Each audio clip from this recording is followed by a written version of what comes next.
बात करेंगे उत्तर प्रदेश की। कैबिनेट मंत्री ओम प्रकाश राजभर ने आजमगढ़ में कहा, मुसलमान सपा के गुलाम हैं। ये लोग हक, शिक्षा, स्वास्थ्य, अमन, चैन की बात नहीं करते, बल्कि नफरत की बात करते हैं। सपा, बसपा और कांग्रेस नफरत सिखाने का काम करती है।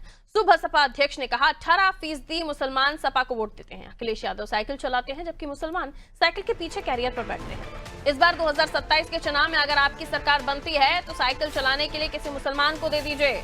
अखिलेश पीछे कैरियर पर बैठिए, तब पता चल जाएगा कि कितना दर्द होता है। राजभर ने कहा, प्रदेश में सपा के 4 बार की सरकार में 800 दंगे हुए। आज देश और प्रदेश की जनता विकास चाहती है। उन्होंने कहा कि पार्टी का चश्मा हटाकर देखिए, हर क्षेत्र में विकास हो रहा है। मैं 4 महीने से आजमगढ़ जिले के दौरे पर आ रहा हूं। ये देख विपक्ष के नेता परेशान हैं। देश की आजादी के बाद शैक्षिक स्तर में सुधार हुआ। पहली बार मुसलमानों के 51 बच्चे IAS बने हैं। ये काम कांग्रेस, सपा, बसपा भी कर सकते थे, लेकिन इन लोगों ने नहीं किया।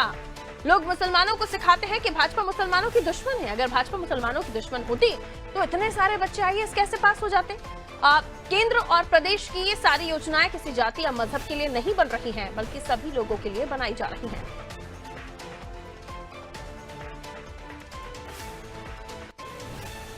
हम गुलामों को गुलामी का एहसास करा रहे हैं।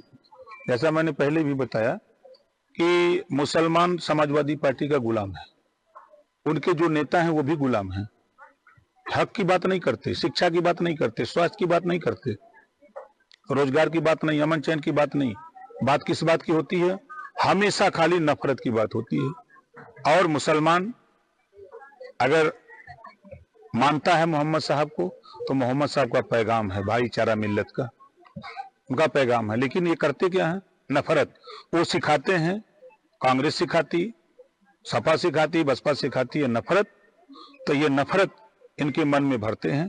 पहली बार आजादी के बाद देश में NDA की सरकार में 51 मुस्लिम बच्चे IAS हुए हैं। ये काम तो कांग्रेस भी कर सकती थी, उनको उबार करके। समाजवादी पार्टी भी कर सकती थी, बसपा भी कर सकती थी, लेकिन लोग समझाते हैं कि भाजपा दुश्मन है। तो राजभर ने सीधे तौर पर आरोप लगाया है। हमारा सहयोगी अभिषेक हमारे साथ जुड़ रहे हैं। राजभर ने कहा कि 51 बच्चे IAS बने हैं मुस्लिम समाज के। ये बसपा, सपा, कांग्रेस भी कर सकते थे। उन्होंने आरोप लगाया कि ये दल जो हैं मुसलमानों को उनके अंदर नफरत भरने का काम करते हैं।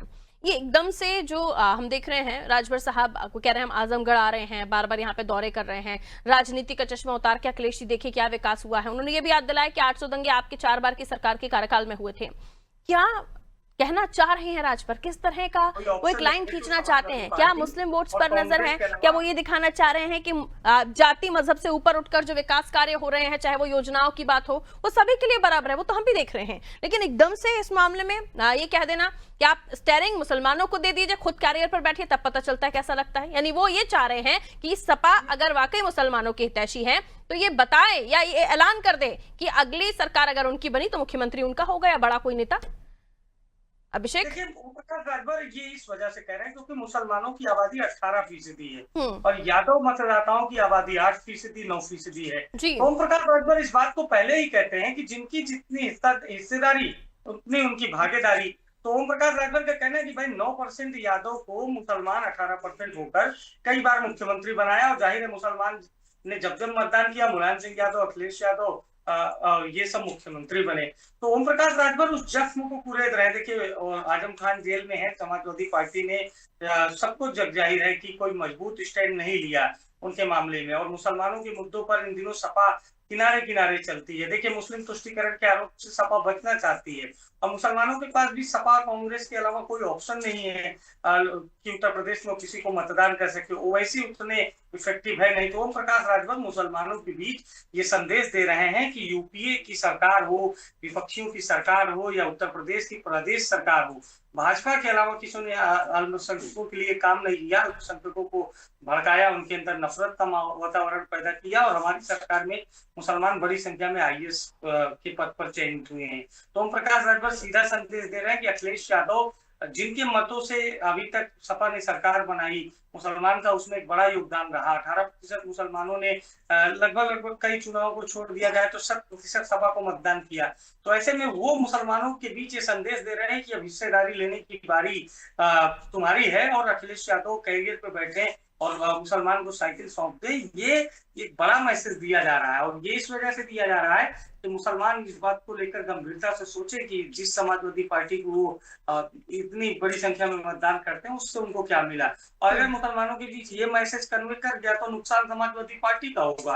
फिर गांव गांव गली गली चौराहे चौराहे पर मुसलमान समाजवादी पार्टी के नेताओं से सवाल पूछेगा कि 18% हमारी आबादी, 9% यादव आबादी, सीएम बनेगा यादव अगर सपा सरकार आई, और 18% मुसलमान को क्या मिलेगा। और अगर ये बहुत तेजी से मैसेज फैलता है या इसका असर होता है मतदाताओं में, मुस्लिम मतदाताओं में, तो ये प्रदेश की राजनीति के समीकरणों को प्रभावित करेगा और मुसलमान बुलंद आवाज के साथ अपने हक की मांग करेगा। और राजभर और बीजेपी यही चाहते हैं। देखिए, राजभर जो बोलते हैं वो बीजेपी की एक ऐसी रणनीति के तहत होता है जो बीजेपी नहीं बोल सकती, वो राजभर के जरिए बुलवाया जाता है। ऐसा समाजवादी पार्टी लगातार कहती आई है। तो ओम प्रकाश राजभर ये कोई छोटा बयान नहीं, सोची समझी रणनीति के तहत दिया गया बड़ा बयान।